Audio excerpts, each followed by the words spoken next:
Right now, you can cross an entire ocean in a matter of hours. Sit back, watch a movie, and step off on another continent before the day is even over. But it wasn't always like this. Long before planes, cars, or even horses, human beings still managed to spread across every continent on Earth. On foot, by raft, and by sheer will. Today, you're going to trace that journey, starting from the very first humans whose names we will never know, all the way to the explorers who mapped the entire world. It begins in Africa.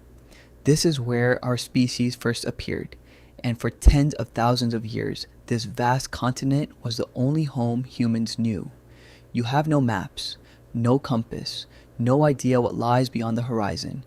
All you have are your legs and a simple instinct: follow the food.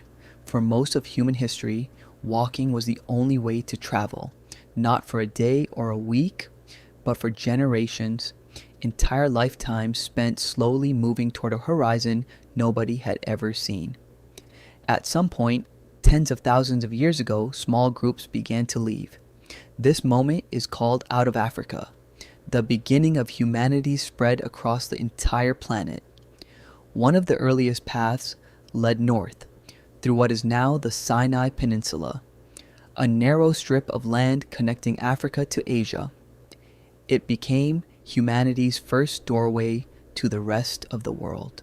From there, the journey split. Some groups moved west into Europe, others pushed east across the vast plains of Asia. Each path took thousands of years and countless generations to complete. Coastlines became one of the earliest travel routes.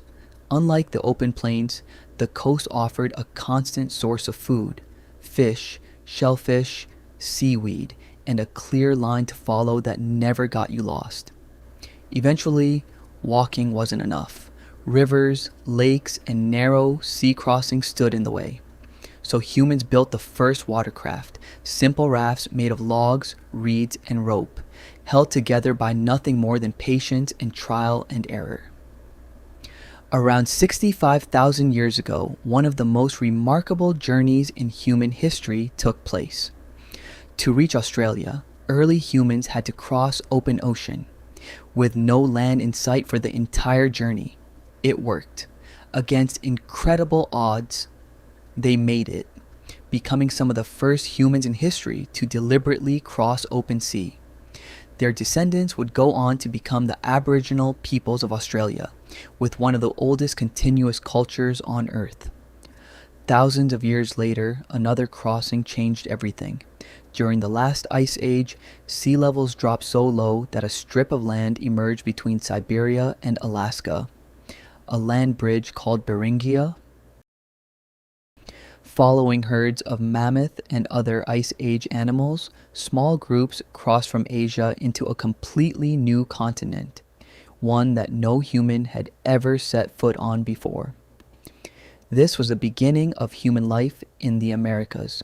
From that single crossing, human beings spread the entire length of two continents, from the Arctic Circle all the way to the southern tip of South America, in what is considered one of the fastest large-scale migrations in human history. For tens of thousands of years, the human body was the only mode of transportation, but that was about to change. Around 5,500 years ago, on the grassy steppes of Central Asia, humans domesticated the horse. For the first time, a person could travel faster than they could ever run, and carry far more than they could ever carry alone. Entire cultures were transformed. Distances that once took weeks on foot could now be covered in days. The horse didn't just change travel, it changed how civilizations formed, traded, and fought. In the deserts of Arabia and North Africa, another animal made travel possible where nothing else could survive: the camel. Capable of carrying heavy loads for days without water, it opened up trade routes across the harshest terrain on Earth. Around 3,500 BCE, somewhere in Mesopotamia, someone invented the wheel. It wasn't built for travel at first. Early wheels were used for pottery, but it didn't take long before someone attached one to a cart. Suddenly, goods, people, and supplies could move without being carried on someone's back. Roads began to matter. Trade began to expand. The wheel became one of the most important travel inventions in human history. Around 1500 BCE, the Phoenicians became some of history's greatest sailors, trading, exploring, and establishing colonies across the entire Mediterranean Sea, using the stars to navigate waters far from any coastline. Meanwhile, across the Pacific, Polynesian voyagers were achieving something extraordinary. Using nothing but the stars, ocean currents, and the flight patterns of birds, they navigated thousands of miles of open ocean, settling islands separated by vast, empty water. Island by island, they settled nearly every habitable piece of land across the Pacific, from Hawaii to New Zealand to Easter Island. A feat of navigation still studied and admired today. Centuries later, the Vikings pushed travel even further.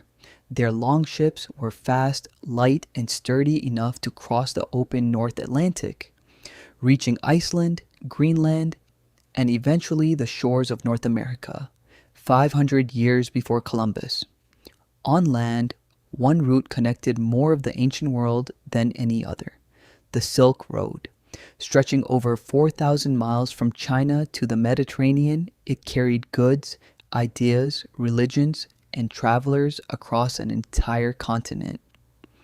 Along this route, entire cultures met, mixed, and exchanged knowledge, long before anyone thought of the world as connected. It remains one of the greatest travel networks ever built by human hands. By the 1400s, shipbuilding had advanced enough to attempt something new, crossing entire oceans on purpose, not by accident, but by design. Explorers began mapping coastlines, currents, and stars with growing precision. Slowly, the blank spaces on the map began to fill in, continent by continent, coastline by coastline. In the 1800s, the railroad changed everything again. Journeys that once took weeks by horse and cart could now be completed in a single day. Then came the automobile, giving ordinary people, for the first time in history, the freedom to travel wherever roads could take them, whenever they wanted. And then, in 1903, humans left the ground entirely. The first flight lasted only 12 seconds. It would change travel forever. Every journey you take today, every flight, every road trip, every quick drive across town, rests on top of 100,000 years of human beings figuring out how to move just a little bit farther than before. On foot, by raft, on horseback, by ship, by rail, by wing. Every single method carried the same simple instinct forward, the need to see what's over the next horizon. From the first footprint on the African savanna to the vapor trail of a jet crossing the sky, human beings never stop moving. And somewhere, someone is still wondering what lies beyond the next horizon.